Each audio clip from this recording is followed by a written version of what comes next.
규례와 법도를 듣고, 이런 제목으로 신명기 강의를 이어가겠습니다.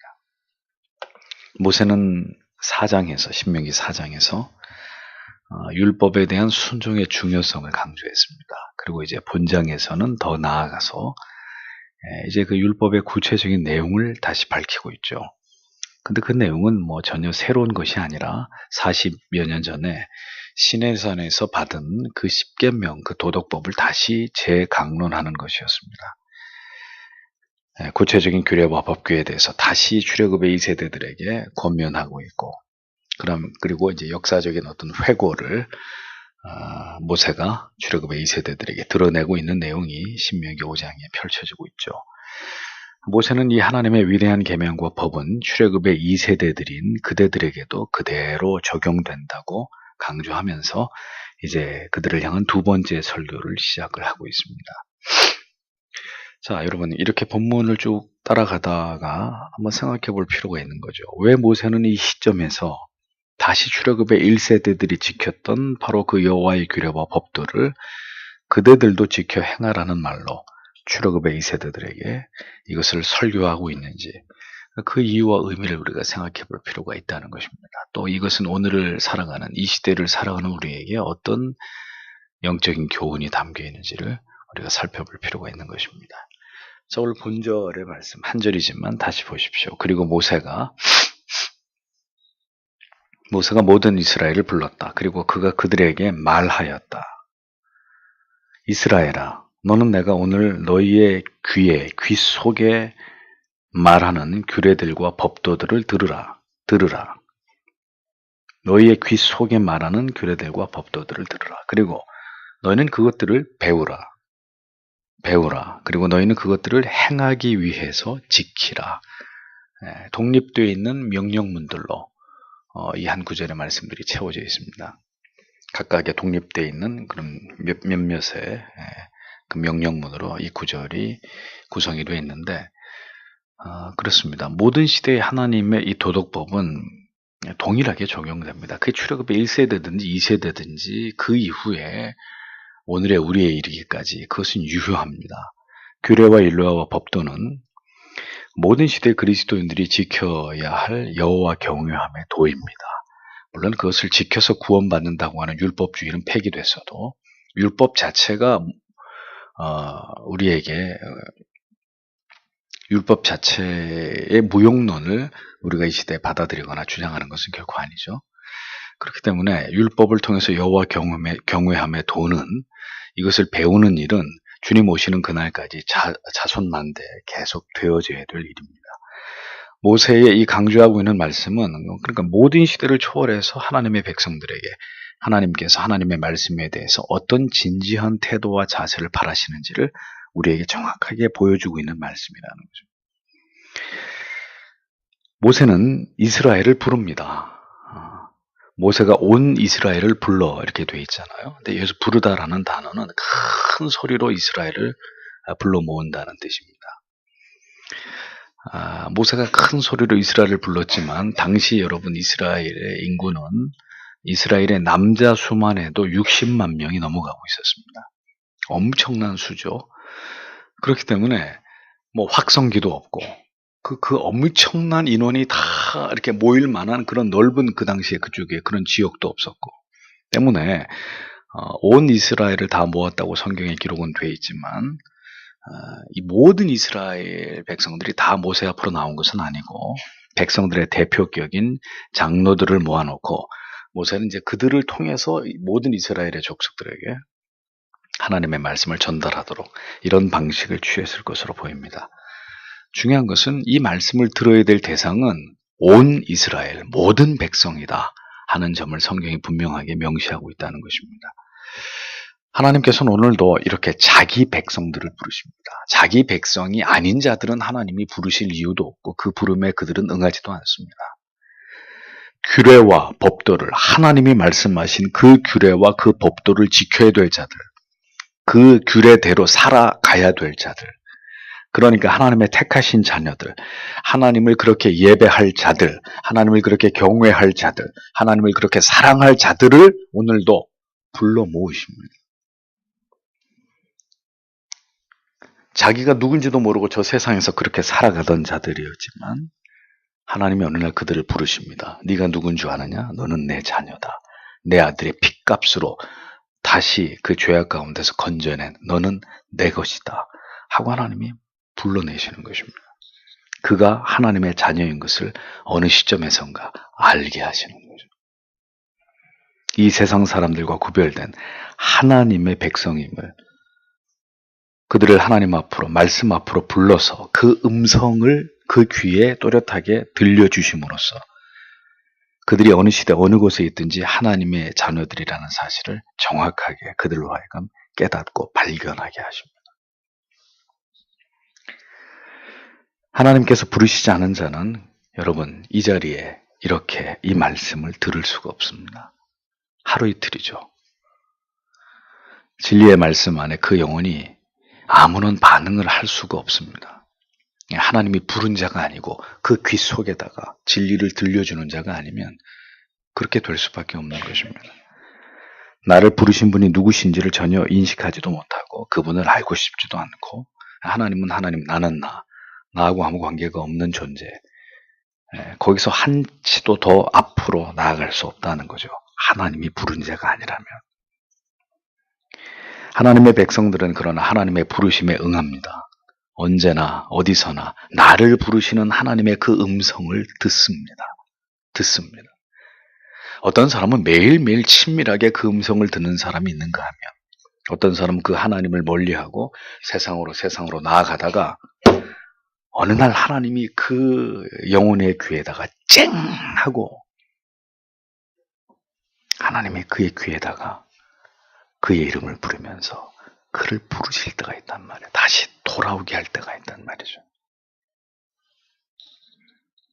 최초의 인간에 의해서 타락이 저질러졌을 때도 하나님 어떻게 하셨습니까? 그들을 찾아 나서십니다. 범죄한 그들을 버리지 않고 잊지 않고 그들을 찾아가십니다. 아담아, 네가 어디 있느냐? 부르십니다.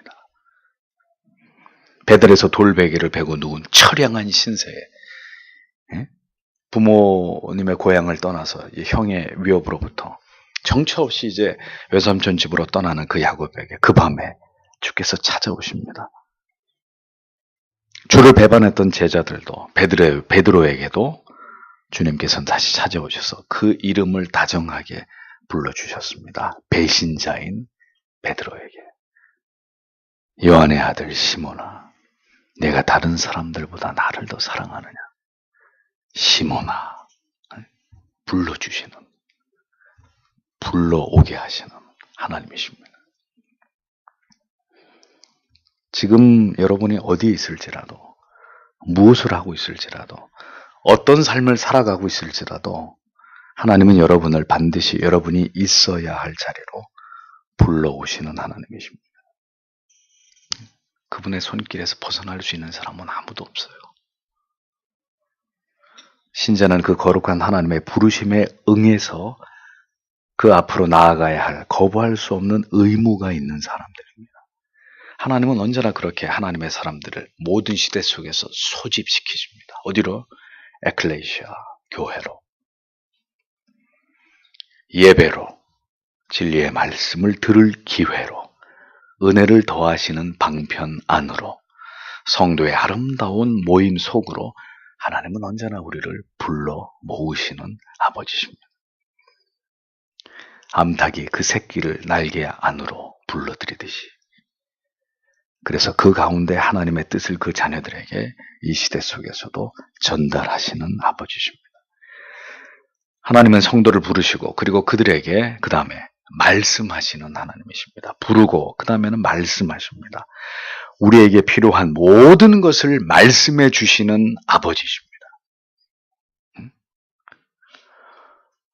저는 제 양심으로 여러분에게 고백하건대 오늘까지 제가 예수를 믿으면서 저의 인생에 필요한 모든 것을 저는 이 하나님의 말씀을 통해서 다 받았습니다.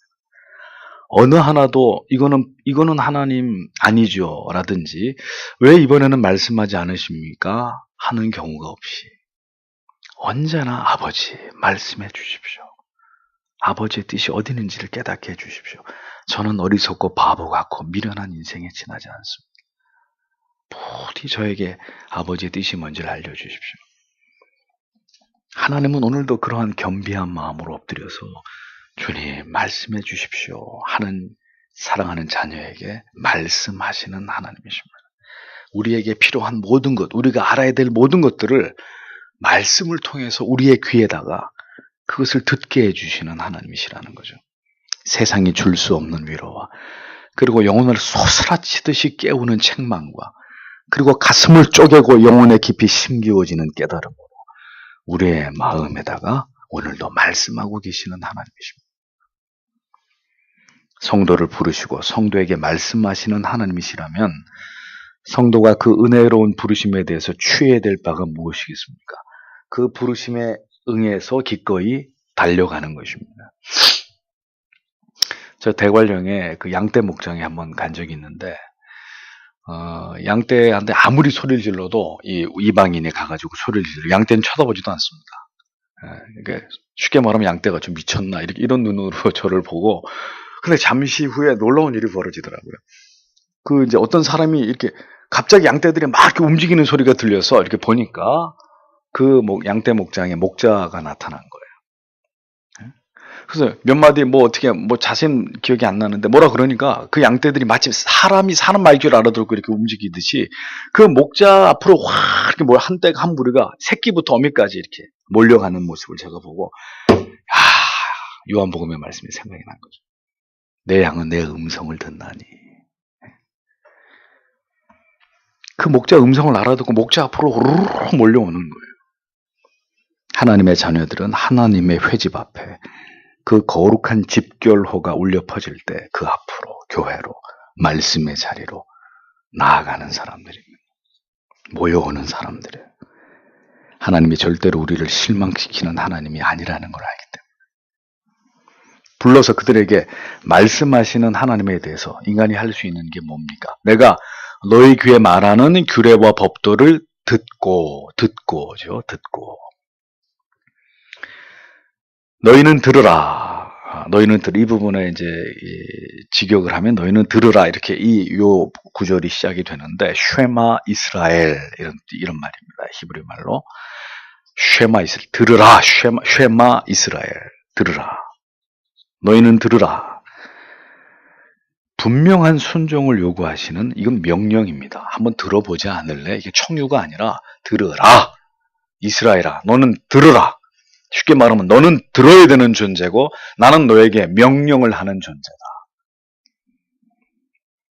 분명한 순종을 요구하시는 명령입니다. 하나님께서 너희 귀 속에 공포하는 이 말씀을 들으라는 거죠. 하나님께서 우리의 귀에 말씀하신다는 의미가 뭐냐? 하나님이 우리의 귀 속에다 말씀한다는 의미, 여러분, 우리가 전혀 알아듣지 못하는 혹은 그 의미가 불분명한 말씀이 아니라 우리의 귀 속에다가 대고 또렷하게 말씀하신다는 이런 뜻이에요.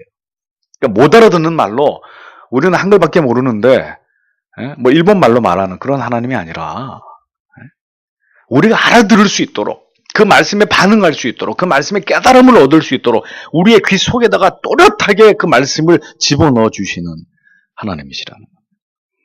그래서 신자는 이 말씀이 들려지기를 사모하고 그것이 내 영혼 안에 분명하게 새겨지는 것을 좋아해야 돼요. 복음은 성도 여러분 우리에게 한번 들어줄 것을 간청하는 게 아닙니다. 듣고자 하는 자의 의지와 상관없이 그 말씀을 들어야 하는 자들에게 일방적으로 선포되는 말씀입니다. 제발 한 번만 들어주지 않을래? 제발 한 번만, 딱 한 번만이라도 좀 들어주자. 복음은 그런 것이 아닙니다. 하나님의 백성들의 하나님이 들어라 하고 명령하시는 것입니다. 절대자이신 하나님의 명령에 완전한 복종, 순종을 드려야 될 이스라엘에게 명하시는 말씀입니다. 그래서 어떻게 해요? 그들을 살아나게 하는 말씀입니다. 그러므로 믿음은 들음에서 나며 들음은 그리스도의 말씀으로 말미암느니라. 로마서 10장 17절에 하나님의 말씀을 듣게 하심으로 하나님의 자녀들을 하나님은 오늘도 세워가십니다. 그들을 성장시켜 가십니다.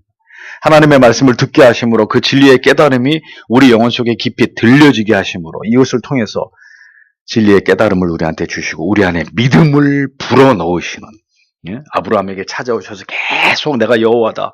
내가 너와 언약을 세웠다. 내가 너를 어떻게 할 것이다. 어떻게 계속 그 귀에다가 말씀하시고 또 말씀하시고 계속 말씀하시는 이유가 뭡니까? 그 하나님의 말씀이 공허한 메아리입니까? 그냥 이렇게 없어지고 많은 무의미한 말들입니까? 아니란 말이에요. 말씀하시면 말씀하실수록 그 아둔하고 어리석고 미련하고 반항적이고 순종하지 않던 하나님의 사람들이 점점 믿음의 사람이 되어서 나중에는 어떻게 해요? 100세에 얻은 아들까지도 내놔라. 예 아버지 하고 바치는 사람이 되더라는 거죠. 아브라함이 훌륭한 게 아니라 그에게 거듭 말씀하셔서 믿음을 불어넣으신 하나님이 위대하신 것이죠. 그러므로 신자는 들어야 합니다. 들어야 합니다. 듣고 싶든지 듣고 싶지 않든지 몸이 피곤하든지 뭐 어떤 상황이든지 신자는 들어야 합니다. 하나님의 율례와 법도와 복음을 부지런히 들어야 합니다. 하나님의 말씀을 정기적으로 경청하는 길만이 우리의 믿음이 생성되는 길이고 그 믿음이 더 견고하게 확신으로 세워지는 첩경입니다. 목사님 제가 예수는 오래 믿었는데요. 왜 믿음이 안 생기는지 모르겠습니다. 들으십시오. 듣는 자리를 더 사모하십시오. 하나님의 말씀을 들을 때 깊은 깨달음을 얻고 그 말씀이 내 마음을 움직이고 생각을 움직이고 감정의 진동판을 두드려서 하나님을 사랑하게 만들고 하나님을 경외하는 마음을 얻게 하시는 것입니다. 다음으로 성경이 말씀합니다. 듣고 그 다음에 그것을 배우며. 자, 이 들음이라고 하는 수단을 통해서 성도는 하나님의 말씀을 정교하게 배워나가는 것입니다. 들음을 통해서. 예? 느낌을 통해서도 아니고 체험을 통해서도 아니고 들음을 통해서. 보는 것도 아니고 들음을 통해서. 그리고 그렇게 해서 하나님의 말씀을 배워나갑니다. 배움을 통해서 결국 뭘 깨닫는 거죠? 아, 내가 얼마나 무지하게 살아왔는지, 얼마나 하나님의 뜻과 반대 방향으로 살아왔는지 깨닫는 것입니다. 우리가 무엇을 배워야 하는지를 분명하게 이해함으로 디모데후서 3장 14절의 말씀처럼 그러나 너는 배우고 확신한 일에 거하라. 배움은 성도에게 확신한 일에 거하게 흔들리든 배움이 없을 때는 신자가 흔들립니다. 그냥 바람 부는 대로 물결 치는 대로 이것이 맞다 그러면 우르르 저기 가서 듣고 저게 맞다 그러면 저기 배움이 없었던 그리스도인들은 뭐가 진리인지 모르고 뭐가 믿음의 본질인지 모르기 때문에 그냥 요동합니다. 이리저리 이리 비틀 저리 비틀. 근데 배움이 분명해질수록 성도는 더 이상 흔들리지 않습니다. 확고해집니다. 그래서 배움은 성도에게 평생토록 지속되어야 될 지상 과제입니다. 배움은 우리에게 가장 올바른 신앙의 정도가 무엇인지를 깨닫게 합니다. 배움은 결국 그리스도인들로 하여금 지켜 행함의 도리를 굳게 붙들도록 이끕니다. 배움은 우리의 믿음이 확신에 이르게 하고 모든 흔들리는 오류와 의심과 회의를 우리 안에서 잠재워버립니다. 그런데 배우지 않으면 이 모든 혜택으로부터 그 사람은 제외가 되는 거예요. 걸출한 신앙의 선배들이 성경 속에서 뽑아내고 또 뽑아낸 교리들, 신앙 고백서들, 신조들, 우리로 하여금 구원의 도상에서 뭘 배워야 되고 뭘 익혀야 되고 뭘 깨달아야 되는지를 그 안에서 다 가르쳐 줬습니다. 한국교회가 왜 이렇게 되냐고요? 그렇게 우리의 걸출한 신앙의 선배들이 조목조목 다 뽑아가지고 가르쳐 준 것을 다 쓰레기처럼 여겨버리고 다 폐기 처분해요. 그래서 소일이 문답을 배웁시다 그러면 교회가 왜 요리를 가르쳐 주느냐? 이런 이야기를 하는 해프닝이 벌어지는 이게 한국교회가 그렇게 하나님이 주신 신앙의 유산을 우습게 여긴 결과가 지금 한국교회가 보여주고 있는 이런 모습입니다. 한국교회의 몰락입니다. 얼마나 많은 사람들이 교회를 다녀도 자신이 뭘 믿고 있는지조차도 알지 못한 채로 무지하고 몽매하게 배우기를 전혀 사모하지 않으므로 쉽게 그렇게 종교 생활을 하고 있는지를 보십시오. 신앙생활의 관심은 더 하나님을 배움이 아니라 교제, 친교, 봉사, 자기의 헛된 어떤 자기를 드러낼 만한 이런 가치들에 몰입한 채로 하나님을 신앙하는 이런 어리석음을 자행하고 있습니다. 배우지 않고는 하나님을 바르게 신앙할 수 없습니다. 예배론 하면서 성경적 예배의 실제에 대해서 청년들에게 가르치면서 어떻게 예배해야 되는 것인가, 예배를 드리면 다 예배냐? 뭐 여러분들이 전에는 레위기를 통해서 다 그런 말씀을 공부하셨겠습니다만, 하나님을 바르게 예배할 수 없고 예수 그리스도를 더 뜨겁게 사랑하면서 온 마음으로 그분을 깊이 신뢰할 수는 없는 것입니다. 하나님에 대해서 배우지 않고는 세상을, 그 세상의 배후에 있는 악한 영들을 분별할 수 없고, 어떻게 성도로서 그리스도의 몸된 교회를 지체로서 섬겨 나아가야 하는지 알 길이 없는 거예요. 어떻게 기도해야 되는지, 어떻게 고난을 이겨야 되는지, 어떻게 성도를 사랑해야 되고, 어떻게 복음을 전해야 되고, 성화에 어떻게 진력해야 되는지 아무것도 알 수가 없는 거예요. 이번에 가가지고 그 게임 중에 하나가 세 사람의 형제가 눈을 가리고 그 방 안에서 두 사람의 순례를 찾는 거예요. 그러니까 눈을 다 가려놓고 온 방바닥을 뒤지고 그 두 사람의 순례를 찾는 거예요. 눈이 가려져 있으니까 결국은 못 찾더라고요. 그 방이 이렇게 넓지도 않은데, 왜? 눈이 가려져 있으니까요. 보이지가 않으니까. 온 방 안을 헤매고 다녀도 그 두 사람을 못 찾아내는 거예요. 세 사람이. 모세는 출애굽의 2세대들에게, 이스라엘 백성들에게 거듭 여호와의 규례와 법도에 관해서 제반 준수사항을, 그 불변의 하나님의 법도에 대한 이스라엘 백성들이 지켜야 될 준칙을 설명하고 있습니다. 아무리 세상의 풍조가 바뀌고 사람들이 변해가더라도 여호와의 규례와 법도에 대한 준칙은 달라지지 않는다는 거죠. 모든 시대의 모든 백성들을 향한 하나님께서 그들에게 요구하시는 바의 의무와 규정은 바뀌지 않습니다. 주님이 오실 때까지 아무것도 달라지지 않습니다. 그러니까 그 원리를 따라서 하나님을 신앙하고 알아가고 배워가고 듣고 따라서 지켜 행하고, 이것이 우리의 삶 가운데 어떤 형태로든 계속 나타나지 않는다면 그것은 신앙이 아닌 거죠. 하나님을 경외함에 있어서 하나님이 말씀하신 것 외에 다른 길은 없습니다. 다른 방법으로 진리의 도를 깨달아서 알 수 있는 방법은 세상에 존재하지 않습니다. 그러니까 오늘의 많은 그리스도인들이 신앙에 누구보다도 열심을 내는데도 그 믿음이 자라지 않는 것은 성경 밖에서 하나님을 신앙하기 때문입니다. 성경 밖에서 하나님을 예배하기 때문입니다. 성경 밖에서 기도하고 성경 밖에서 찬송하고 성경 밖에서 전도하기 때문입니다. 오늘도 하나님의 말씀을, 그 진리 안에 담겨진 여호와 하나님에 대한 규례와 법도를 잠잠히 듣고, 그 하나님의 부르심 앞에 응해서 그 앞에 나아가서 잠잠히 듣고 부단히 그것을 배우고 그리고 지켜 행하는 일은 하나님께서 모든 시대의 그리스도인들에게 명령하신, 하나님의 자녀들에게 하나님이 요구하시는 하나님이 경외하는 도이고 신자가 살아가는 방식이고, 그래서 그것을 따라가는 사람들의 삶을 하나님은 영원 무궁토록 지키시고 그자의 앞길을 형통하게 하고, 그가 가는 길에 안 되는 것을 되게 하시는 것을 통해서 그가 하나님과 동행하는 자인 것을 세상 사람들에게 알리시는, 하나님은 그 일을 지금도 여러분 가운데서, 우리 가운데서 행하고 계시는 하나님이십니다.